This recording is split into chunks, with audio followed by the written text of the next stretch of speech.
निकालो, लाइट को खोलो, वहां भी खोलिए प्लीज। बराए मेहरबानी अफसर भाई, आपका भी फोन का लाइट खोलो। साहब आपका भी लाइट खोला जाए। तुम सब खोलो अपना अपना लाइट। सब मिलकर कहते हैं कि देखो ये वोट काटने के लिए आ रहा है। मेरे भाई बताइए, पिछले लोकसभा के चुनाव में 2019 के लोकसभा के चुनाव में बिहार में 40 लोकसभा की सीटें हम एक लड़े,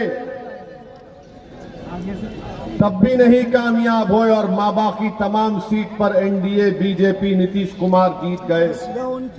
कौन जिम्मेदार है इसका, आप बताइए। कांग्रेस 400 के करीब सीट लड़ी, 50 के करीब उनके एमपी जीत कर आए। इसका जिम्मेदार मैं हूं क्या? हम तो 3 लोकसभा की सीट लड़े। हैदराबाद की आवाम को सलाम, जिन्होंने हमको कामयाब किया, मजलिस इत्तेहादुल मुस्लिमीन को। औरंगाबाद की आवाम को सलाम, जिसने 21 साल के शिवसेना के एमपी को हराकर इम्तियाज जलील को कामयाब किया। मैं 3 लोकसभा की सीट लड़ता हूं और सारे के सारे मिलकर मुझे गाली देते हैं, इल्जाम लगाते हैं मुझ पर। मेरे अजीज दोस्तों और बुजुर्गों, याद रखो, भारत की राजनीति में अगर आपको नाइंसाफी खत्म करना है, इंसाफ को हासिल करना है, अपने हक को हासिल करना है, तो जिस तरह आज आप इस स्वतंत्रता की सरजमीन पर हजारों की तादाद में जमा हुए, याद रखिए, अगर आप 26 तारीख को पूरा किशनगंज एक होकर अख्तरुल ईमान को कामयाब करेगा, तो अख्तरुल ईमान की इनफरादी या जात की कामयाबी नहीं होगी, वो आपकी कामयाबी होगी, आपकी फिक्र की कामयाबी होगी और सीमांचल की कामयाबी होगी। ये काम आपको करना है। आपने बरसों सबको वोट दिया, मगर कभी आपने अपनी क़ियादत को मजबूत किया, कभी आपने अपने नेता को बनाया, कभी आपने अपनी आवाज को बनाया कि वो आवाज जाकर लोकसभा में आपके लिए लड़े, आपकी तकालीफ का जिक्र करे। मगर नहीं, हमको ये बोल दिया गया कि आप सिर्फ वोट डाल सकते हो, आप लालू की खिदमत करो, नीतीश की खिदमत करो, अब उनके बेटे की खिदमत करो। अरे कांग्रेस का आप कब से साथ दे रहे हैं, बताओ मुझे।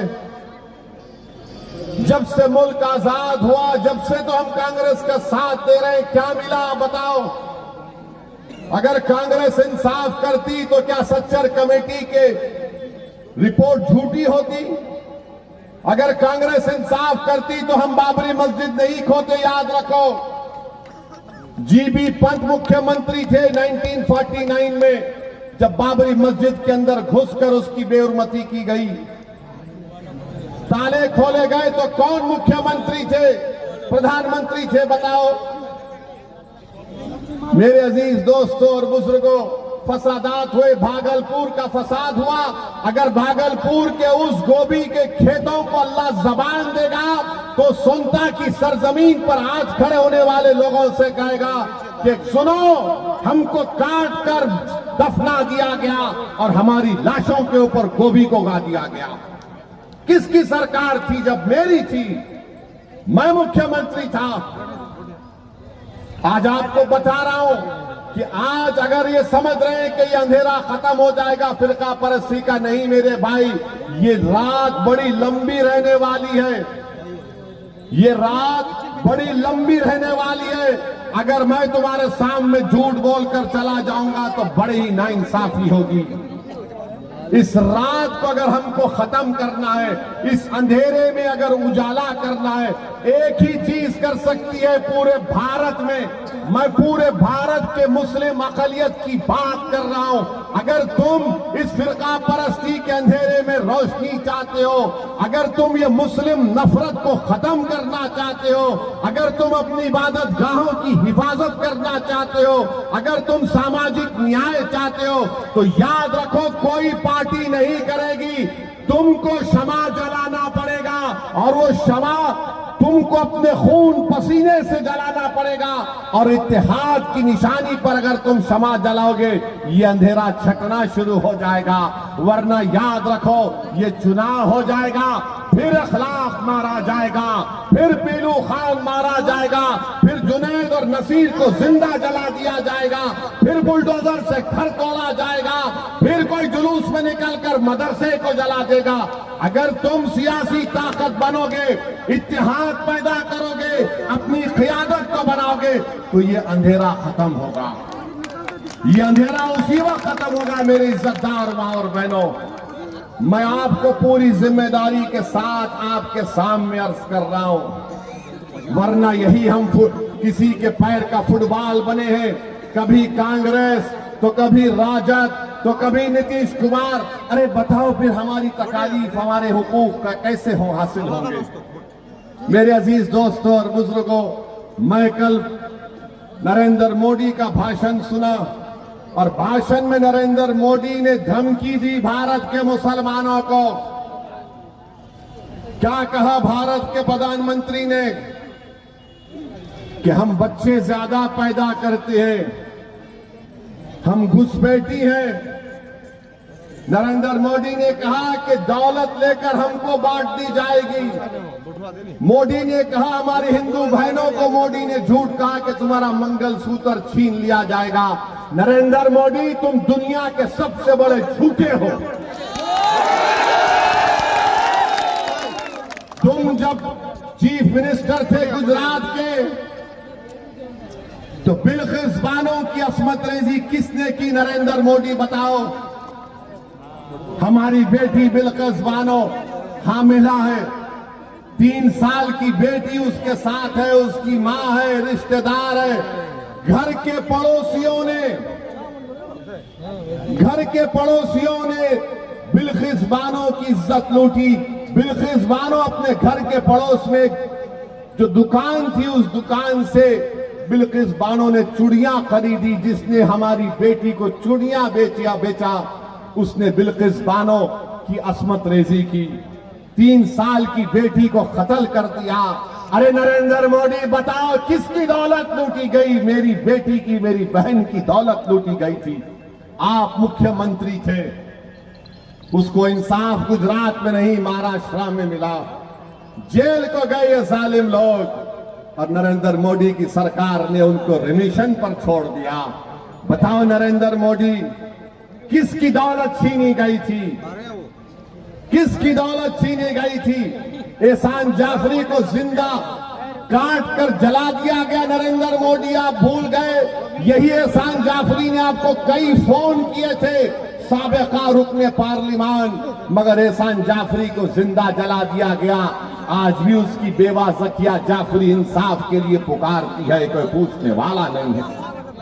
भारत के वजीर आजम 133 करोड़ जनता के वजीर आजम जो कहते हैं, झूठ कहते हैं सबका साथ सबका विकास, मगर कल का भाषण नरेंद्र मोदी का ऐसा नजर आ रहा था कि हिटलर बोल रहा है, भारत का वजीर आजम नहीं बोल रहा है। और आपको याद दिला रहा हूं, मैंने पार्लियामेंट में फरवरी में जो पार्लियामेंट का सेशन हुआ था, मेरी तकरीर को उठाकर देख लो। मैंने अपनी तकरीर में कहा था कि आज भारत का मुसलमान 1930 के यहूदियों की तरह जर्मनी में जो यहूदी थे अपने आप को समझता है। और यहूदियों में जब हिटलर ने यहूदियों को गैस के चैम्बर में डालकर मार दिया, ऐसे ही नहीं डाला, पहले हिटलर ने तकरीर करना शुरू कर दिए यहूदियों के खिलाफ। यही तरह इस तरह तकरीर कर रहे नरेंद्र मोदी। नरेंद्र मोदी आप प्रधानमंत्री हैं, इस देश के प्रधानमंत्री आपको जेब नहीं देता कि आप भारत की इतनी बड़ी आबादी के ताल्लुक से इस तरह की बकवास करें। किसकी दौलत लूटी हमारे, बताओ मेरे भाई। हकीकत बता रहा हूं तुमको, भारत के मुसलमानों की सुनो, जिसको अंग्रेजी में एक लफ्ज है इंटरजेनरेशनल मोबिलिटी कहते हैं। अगर मेरा दादा 100 रुपये कमा रहा था तो उसका पोता 110 रुपये कमाना चाहिए। हमारे हिंदू भाइयों के पोते अपने दादा से बढ़कर कमा रहे हैं। यादवों के बेटा बेटी अपने दादा से बढ़कर कमा रहे, ठाकुरों के, राजपूतों के, भूमिहार के, आदिवासियों के, हर समाज के, सिखों के, ईसाइयों के पोते अपने दादा से बढ़कर कमा रहे। अगर कोई अपने दादा से कम पैसे कमा रहा है तो मुसलमान है वो। और नरेंद्र मोदी बोलते हैं कि दौलत हमको दी जाएगी। कितना झूठ कह रहा है भारत का प्रधानमंत्री रहकर इस तरह की बात वजीर आजम करते हैं। अरे आप देश के वजीर आजम हैं, आप किसी चौपाल के नेता नहीं हैं। आप सबके वजीर आजम की बात करना चाहिए था। और बोलते हैं कि हम बच्चे ज्यादा पैदा करते हैं। नरेंद्र मोदी क्या आपके 6 भाई नहीं हैं? अमित शाह की 6 बहनें नहीं हैं? क्या रविशंकर प्रसाद की 7 भाई बहन नहीं है? मगर दिखता कौन? मुसलमान ज्यादा बच्चे पैदा कर रहे। अरे झूठ बोल रहे हो तुम। तुम्हारी गवर्नमेंट का आदादोशुमार डेटा कह रहा है कि मुस्लिम हमारी बेटियों का जो फर्टिलिटी रेट है उसमें कमी आई है। मगर ये पुरानी आदत, ये बच्चे पैदा कर रहे हैं, ये बच्चे पैदा कर रहे हैं। नरेंद्र मोदी जी क्यों इतना झूठ बोलते? आदादोशुमार तो देख लो तुम्हारी। और मुसलमानों को घुसपैठी कहते हैं, घुसपैठी कहते हैं। पार्लियामेंट में 10 मरतबा 10 साल में सवालात पूछे गए, बताओ कितने घुसपैठी भारत में आए? मोदी की सरकार के पास कोई जवाब नहीं था, कोई जवाब नहीं है। 10 मरतबा पूछा गया और बोलते हैं घुसपैठी आए। अरे कहां से आ रहे घुसपैठी?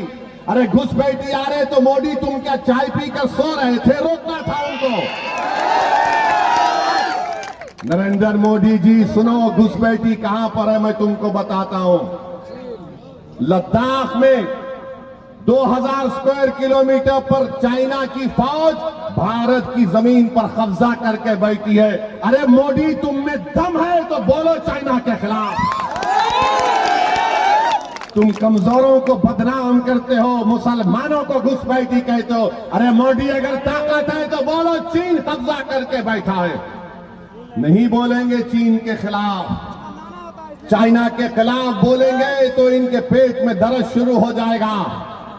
मगर एक भारत का प्रधानमंत्री रहकर सबसे बड़ी अक़लियत को रुसवा करने के लिए इस तरह का भाषण देते हैं। अफसोस होता है नरेंद्र मोदी कि तुम भारत के वजीर आजम हो। किस तरह की वाहियात बात आपने की। अरे तुम्हारा झगड़ा किसी पार्टी से झगड़ा करो, मुखालिफत करो, मगर तुम भारत के वजीर आजम हो जिसमें 17 करोड़ मुसलमान हैं। इस तरह हमको जलील और रुसवा करेंगे कि बच्चे पैदा करते हैं। अच्छा आपको बता रहा हूं, हायर एजुकेशन में, आला तालीम में 1,80,000 मुसलमान गायब है, नहीं है। कहां चले गए मोदी? ये क्यों मुसलमान हायर एजुकेशन से चले गए? बताओ, नहीं बता पाएंगे। तुमने स्कॉलरशिप के पैसे खत्म किए, क्यों खत्म किए? हज की सब्सिडी थी, तुमने निकाला, अच्छा किया, मगर उसके पैसे हमारी बच्चियों की तालीम को देना था, नहीं देते हैं। आपको मालूम दिल्ली में एक सुनहरी बाग की मस्जिद है, 200 साल पुरानी मस्जिद है। और जब कभी प्रधानमंत्री की गाड़ी जाती है उस रास्ते से, अगर जोहर का वक्त होगा तो उस वक्त जोहर की नमाज उस मस्जिद में नहीं होती है। और मोदी कहते हैं कि हम बच्चे पैदा कर रहे हैं, हिंदू बहनों का मंगलसूत्र लूटकर मुसलमानों को दिया जाएगा, हम घुसपैठी हैं। मोदी जी सिखा नहीं तुमने 6 दिसंबर से कुछ, मगर बदनाम किया जा रहा। और याद रखो, नरेंद्र मोदी जानते हैं सियासत को, इसीलिए बोल रहे हैं। अब आप और हम क्या करेंगे? क्या ओवैसी एक जज्बाती तकरीर करेगा और तुम जिंदाबाद नारे तकबीर के नारे मारकर घर जाकर सो जाओगे? नहीं। मैं आपसे इसलिए कह रहा हूं कि अब तब्दीली लाओ मेरे भाई, जागो मेरे भाई, उठो। ये वक्त उठकर अपने हक के लिए लड़ने का है। तुम ये समझे कि तुम्हारी लड़ाई यादव लड़ेंगे, तुम्हारी लड़ाई नीतीश कुमार लड़ेगा। अरे तुम्हारी लड़ाई कोई नहीं लड़ेगा। तुमसे सिर्फ वोट लिया और सत्ता में आ गए। अगर घर किसका जला तो मेरा जला। बेटा किसी का मरा तो मेरा बेटा मरा, किसी की बेटी की अस्मत टूटी गई तो मेरी बेटी की अस्मत टूटी गई, किसी इबादतगाह को तोड़ा गया तो मेरी इबादतगाह को तोड़ा गया। अरे मुझे बेबस कर दिया गया, ये तो अपने इख्तिदार के महलों में आराम से सो रहे हैं। बताओ तुमने क्या हासिल किया, तुमने क्या हासिल किया? सोचो मेरी इस बात को। ये वक्त उठने का है, याद रखो। अगर आज आप नहीं उठेंगे, मैं सिर्फ सोनता की सरजमीन पर आज हजारों की तादाद में आप खड़े उनसे मुखातिब नहीं हो, बल्कि जहां कहीं भी अल्लाह अपने फजल करम से मेरी आवाज को पहुंचाएगा, मैं उनसे कह रहा हूं उठो। मैं मर जाऊंगा, मैं मरने को तैयार हूं, मगर बताओ इन बच्चों का क्या होगा जो आज उम्मीद लगाकर बैठे कि कल मुस्तकबिल हमारा होगा। मैं बार बार कह रहा हूं, इसीलिए बदनाम हो जाता हूं। लोग मेरी जबान से निकले अल्फाज को समझते हैं कि मैं नफरत को फैला रहा हूं। मैं किसी मजहब के खिलाफ ना था, ना कभी रहूंगा। मैं किसी हिंदू के खिलाफ नहीं था, मैं किसी दलित के खिलाफ नहीं था, मैं किसी आदिवासी के खिलाफ नहीं हूं। मैं कैसे किसी का खिलाफ हो सकता हूं जब मेरे रब की किताब का पहला जुमला क्या है, अरहमर राहिमीन। मैं कैसे किसी का खिलाफ हो सकता हूं? यकीनन मैं एक मुसलमान हूं, मैं किसी का खिलाफ नहीं हूं। मैं अपनी हक की बात कर रहा हूं, मैं अपनी आवाज को पैदा करने की बात कर रहा हूं। अगर नरेंद्र मोदी खड़े होकर कह सकता है कि मैं भारत के ओबीसी का नेता हूं, तो क्या अख्तरुल ईमान गए गुजरा अख्तरुल ईमान खड़े होकर नहीं कह सकता कि मैं सीमांचल का नेता हूं? बताओ, मेरे सवाल का जवाब दो। क्या अख्तरुल ईमान खड़े होकर नहीं कह सकता कि मैं सीमांचल का नेता हूं? बताओ आप, क्या अख्तरुल ईमान नहीं कह सकते कि वो सीमांचल के नेता हैं? मेरे भाई, अगर तुम मानते हो तो फिर 26 तारीख को दबाओगे नहीं दबाओगे बटन, ये पूछो पतंग के नेताओं को। अगर अख्तरुल ईमान सीमांचल का नेता है तो हाथ उठाकर बताओ, जहां जहां है हाथ उठाकर बताओ कि अख्तरुल ईमान सीमांचल का नेता है। और नेता को हम कामयाब करेंगे पतंग पर बटन दबाकर। करेंगे आप लोग? 26 तारीख को भूलेंगे तो नहीं? तो मेरे भाई, ये काम आपको, हमारी बहनों को, बुजुर्गों को करना है। अख्तरुल ईमान अभी ठहरो, अभी खत्म नहीं हुआ, अभी अरे भाई साहब रुकिए रुकिए रुकिए, बोलने दीजिए।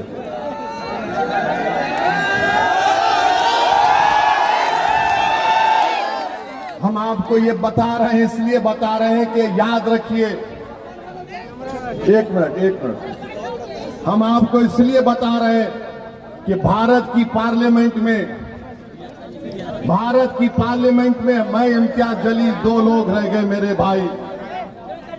मैं आपके सामने हाथ फैलाकर अपने लिए नहीं, इन गरीब मजलूम अकलियतों के लिए भीख मांग रहा हूं, जो सीमांचल के भी हैं और पूरे भारत के हैं। मेरे भाई, हम एक और को कामयाब कर दो, हम तीन मिलकर जाएंगे। हम तीनों को, अख्तरुल ईमान को, इम्तियाज जलील को, असदुद्दीन ओवैसी को कामयाब कर दो मेरे भाई। मेरी इज्जतदार मां और बहनों, तुम्हारी लड़ाई लड़ने के लिए जाएंगे, तुम्हारे बच्चों के रोशन मुस्तकबिल के लिए, सीमांचल के इंसाफ के लिए लड़ाई लड़ना चाहते हैं। मुझ पर कई मर्तबा हमला हो गया, मैं मरने को तैयार हूं, मगर मेरी जिंदगी का एक मकसद है कि जब मैं अपने रब के पास चला जाऊंगा तो मेरी आंख जब बंद हो जाएगी। मैं चाहता हूं कि तुम्हारी सरजमीन पर तुम्हारी एक क़यादत बने, तुम्हारी लीडरशिप बने। आप रुक जाइए भाई, ए भाई आप रुक जाइए ना, हट जाइए। क्यों आ रहे बार बार आप? अरे कुछ नहीं होगा ना, क्यों आ रहे हैं? सुनिए हमारी बात, मेरे अजीज दोस्तों और बुजुर्गों।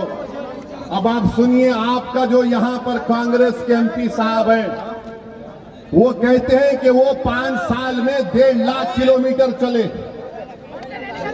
जावेद साहब बोलते हैं कि 5 साल में 1.5 लाख किलोमीटर चले, यानी रोज 100 किलोमीटर चलना पड़ेगा। आपने देखा उनको चलते हुए? वहां जो खड़े हुए हैं, आपने देखा उनको चलते हुए? आपने देखा, हमारी मां और बहनों ने देखा। तो किसने देखा? ये जावेद का चलना तो ऐसा हो गया कि जंगल में मोर नाचा, किसने देखा किसने देखा। और अख्तर उल ईमान जब सीमांचल में चला, हम इनके साथ चले थे, उस जगह का नाम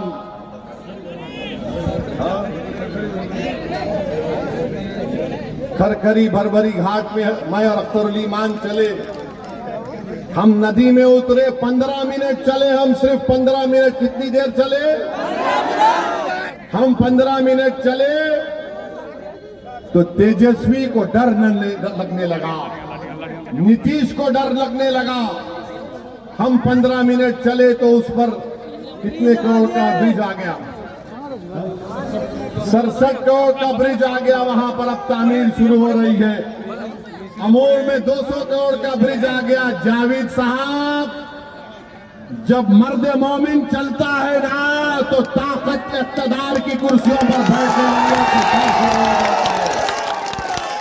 अगर अख्तर उल ईमान 15 मिनट चला और 5 साल आप अख्तर उल ईमान को अपना एमपी बनाएंगे तो अख्तर उल ईमान पूरा सीमांचल चलेगा। और जब चलेगा तो हजारों की तादाद में चलेगा। और सुन लो पटना में बैठने वाले दल्लालों, जब अख्तर उल ईमान चलेगा तो चक्का जाम होगा सीमांचल में।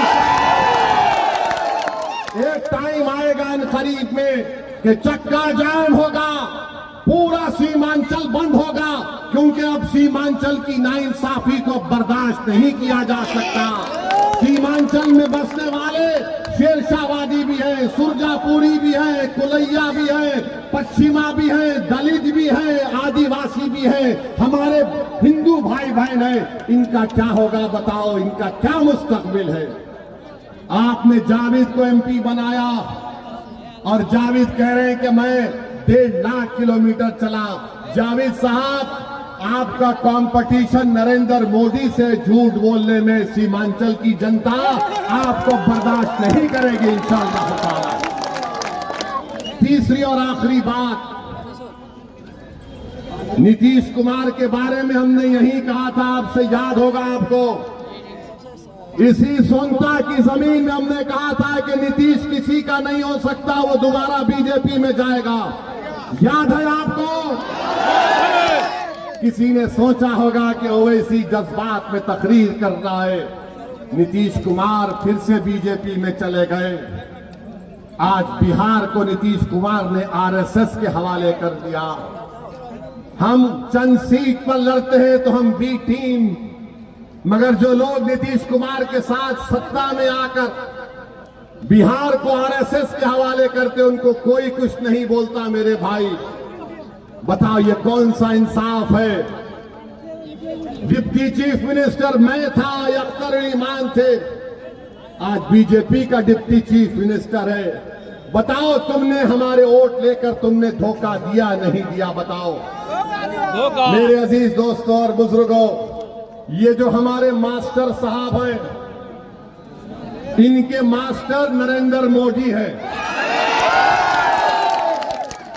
इनके माई बाप नरेंद्र मोदी है। बोलो मास्टर, जो मोदी ने भाषण दिया तुम कुछ बोल सकोगे या फिर तुम गूंगे बन जाओगे? बोलो मास्टर, क्या तुम्हारा लीडर नीतीश कुमार कुछ बोलेगा मोदी को?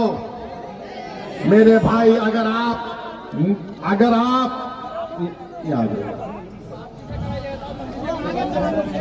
अरे देखने का इतना शौक है तो बार बार आऊंगा, मगर मेरी बात भी सुनो और अमल भी करो। अगर खुदा ना खास्ता मास्टर आपका एमपी बन गया और कल यूनिफॉर्म सिविल कोड का बिल आएगा तो मास्टर क्या करेगा? मास्टर बोलेगा जो बाप बोलेगा वही करूंगा। अगर अख्तर उल ईमान जीत के जाएगा तो अख्तर उल ईमान कहेगा ये यूनिफॉर्म सिविल कोड नहीं, मैं इसको फाड़ कर तेरे मुंह पर फेंकता हूं। मैं अपनी मजहब पर चलूंगा क्योंकि फंडामेंटल राइट मेरा है। अगर जावेद रहेंगे तो बोलेंगे आप बोलिए, आप बोलिए। तो मेरे अजीज दोस्तों और बुजुर्गों, मेरी आप तमाम से एक ही गुजारिश है कि 26 तारीख के दिन आप अपने एक एक वोट का सही इस्तेमाल करिए। ये फिरका परस्ती का अंधेरा पूरे मुल्क को घेर लिया है। ये मुसलमानों से नफरत का तूफान पूरे मुल्क को घेर लिया है। मेरे भाई, अगर आप यहां से अख्तरुल ईमान को कामयाब करेंगे तो आप उस अंधेरी रात में एक जुगनू का काम करेंगे। उस अंधेरी रात में आप एक जुगनू का काम करेंगे और पूरे भारत के गरीबों को एक उम्मीद नजर आएगी कि चलो असदुद्दीन के साथ, इम्तियाज के साथ एक और हमारा शेर गया है। यहां से अख्तरुल ईमान की कामयाबी सिर्फ सीमांचल की आवाम की कामयाबी नहीं होगी, वो गरीब और मजलूम दलितों की कामयाबी होगी। वो गरीब जो पिछड़ा है, जो कमजोर है, उसकी कामयाबी होगी। तो मेरे अजीज दोस्तों और बुजुर्गों, हम आपसे यही अपील कर रहे हैं कि आप मुत्तहिद रहिए। 26 तारीख को अपना एक एक वोट पतंग छाप पर लगाइए और अगर जिस किसी के पास सेल फोन है उसकी लाइट को खोलिए। पूरे सेल फोन निकालिए, अपनी लाइट को खोलिए। चलो निकालो, लाइट को खोलो, वहां भी खोलिए प्लीज। बराए मेहरबानी अफसर भाई, आपका भी फोन का लाइट खोलो। साहब आपका भी लाइट खोला जाए। तुम सब खोलो अपना अपना लाइट, उधर भी खोलो। अब आप ये तसव्वुर करो कि पूरा अंधेरा है, फिरका परस्ती है, इखलाक, पीलू खान, बाबरी मस्जिद, ये जो तुम रोशनी जलाए हो, ये उम्मीद की रोशनी तुम आज जलाए हो सुनता की सरजमीन पर। इस रोशनी को पूरे किशनगंज में फैलाओगे आप, पूरे किशनगंज में फैला दोगे आप। 26 तारीख को पतंग तोड़ दोगे आप। अख्तरुल ईमान जिंदाबाद, सीमांचल की सरजमीन जिंदाबाद, सीमांचल की सरजमीन जिंदाबाद, हमारा इत्तेहाद जिंदाबाद, हमारा इत्तेहाद जिंदाबाद। अस्सलाम वालेकुम व रहमतुल्लाहि व बरकातहू।